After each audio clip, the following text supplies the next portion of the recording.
ఝాన్సీ అనే నేను నా హక్కుల కోసం పోరాడడానికి సిద్ధంగా ఉన్నాను. మరి మీరు?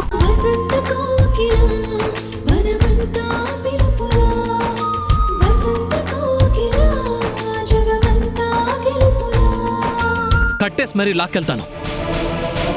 ఒక ఫ్రెండ్గా నాకు హక్కు ఉంది, అధికారం ఉంది. మన మధ్య ఏ బంధం లేనప్పుడే నువ్వు నా ప్రాణాలు కాపాడావు. ఫ్రెండ్స్ అయిన తర్వాత సైట్లో ఒకసారి ప్రమాదం జరగకుండా నువ్వు అడ్డుకున్నావు. అలాంటి నిన్ను, నీ ప్రాణాల్ని కాపాడుకోవాల్సిన బాధ్యత నాకుంది. అది కాదు ఆకాష్, ఈరోజు అంటే తెలివికి ఎక్కువ తాగేశాను. ఇక నుండి నేను కంట్రోల్లోనే ఉంటాను. నాకు నమ్మకం లేదు. ఆకాష్, నా మాట విను. నేను వినను. నువ్విప్పుడు నాతో రాకపోతే మన ఫ్రెండ్షిప్ మీదొట్టే.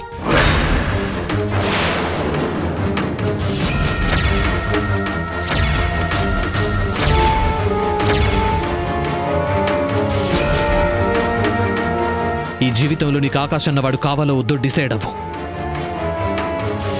లైఫ్ టైం ఒక ఫ్రెండ్గా ఉండాలి అనుకుంటే నువ్వు నాతో పాటు రావాలి,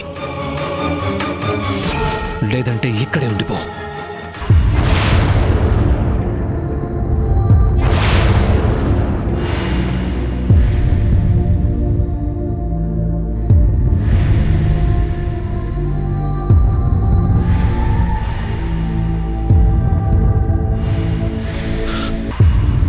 పద.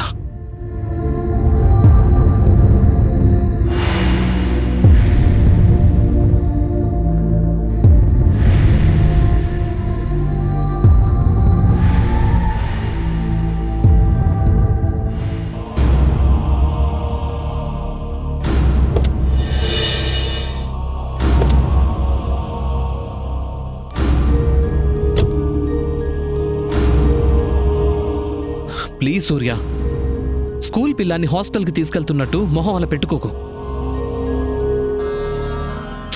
నువ్వు వచ్చేది నీ బెస్ట్ ఫ్రెండ్ ఇంటికే. అది నీ ఇల్లు లాంటిదే.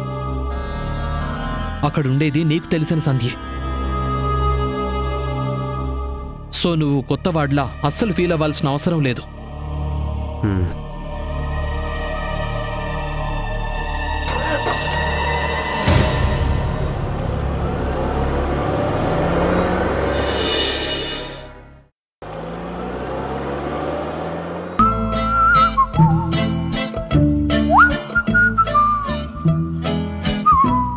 అమ్మవారు గుళ్ళో నాకు సాయం చేస్తారనుకుంటే పండుని ఎందుకు వచ్చేలా చేసింది?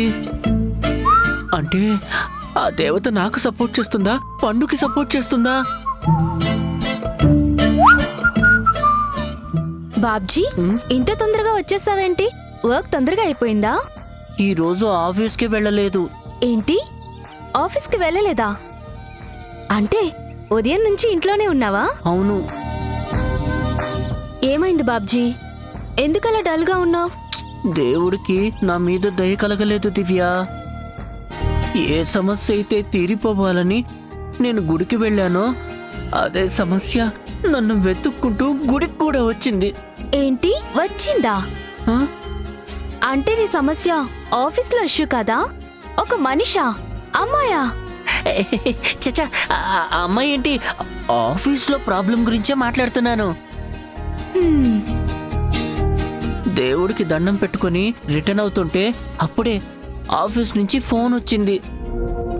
మేనేజర్తో మాట్లాడిన తర్వాతే తెలిసింది నా ప్రాబ్లం ఇంకా క్లియర్ అవ్వలేదని. ఓ, దానికే ఇంత ఫీల్ అయితే ఎలా బాబ్జీ? ఈ రోజే కదా మొక్కుకున్నావు, ఇంకొన్ని రోజులు వెయిట్ చేయి, అంతా క్లియర్ అయిపోతుంది. నువ్వు మాత్రం ఇలా డల్గా ఉంటే నాకు నచ్చట్లేదు బాబ్జీ. ఎప్పుడు నవ్వుతూ నవ్విస్తూ ఉంటేనే బాగుంటుంది.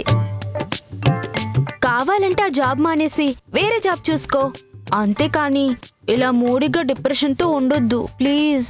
సరే దివ్య, నేను నార్మల్ గానే ఉంటాను, నువ్వు నా గురించి ఫీల్ అవ్వద్దు. ఫీల్ అవ్వకుండా ఎలా ఉంటాను బాబ్జీ?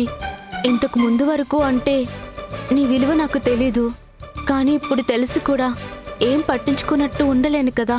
అర్థమైంది దివ్య, నీకు నచ్చినట్టే ఉంటాను. Thank you. నీ స్వచ్ఛమైన ప్రేమకి న్యాయం చేయలేకపోతున్నందుకు సారీ దివ్య.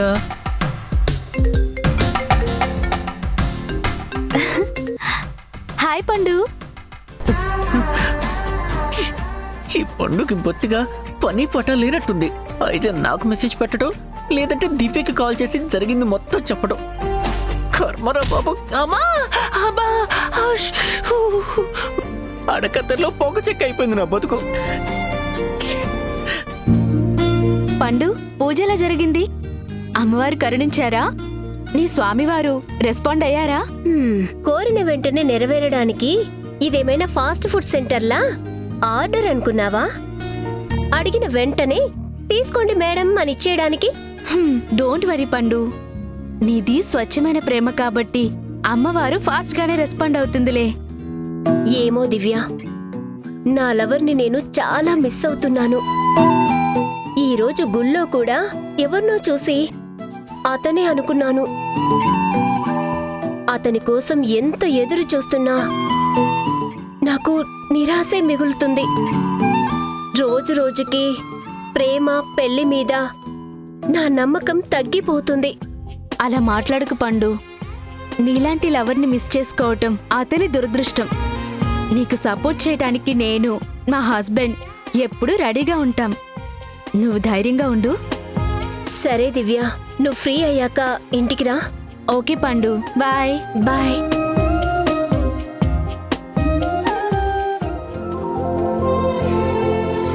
పండు లవర్ చీట్ చేస్తున్నాడో లేక వేరే ఏదైనా కారణం ఉందో తెలియడం లేదు.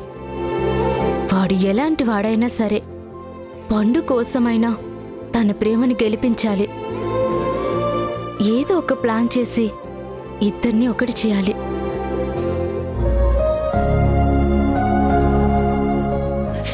అమ్మా!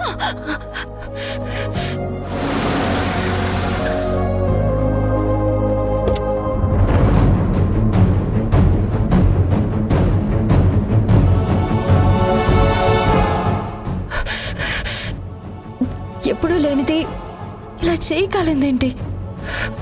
అలవాటైన పనైనా అప్పుడప్పుడు ఈ చిన్న చిన్న ప్రమాదాలు ఎందుకో?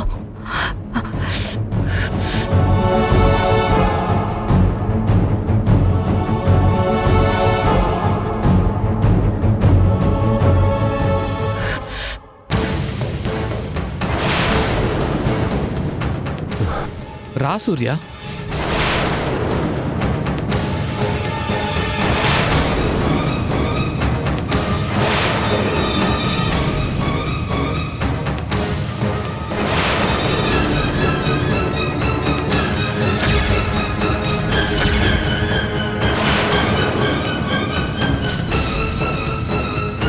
కొత్త చోటుకొచ్చినట్టు అలా నిలబడిపోయావే. లోపలికి రా సూర్య.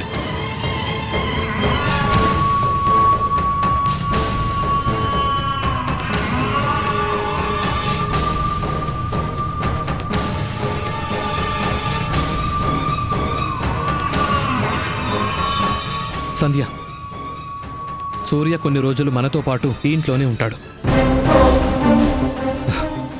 సూర్య, కమ్, నీ రూమ్ చూపిస్తాను.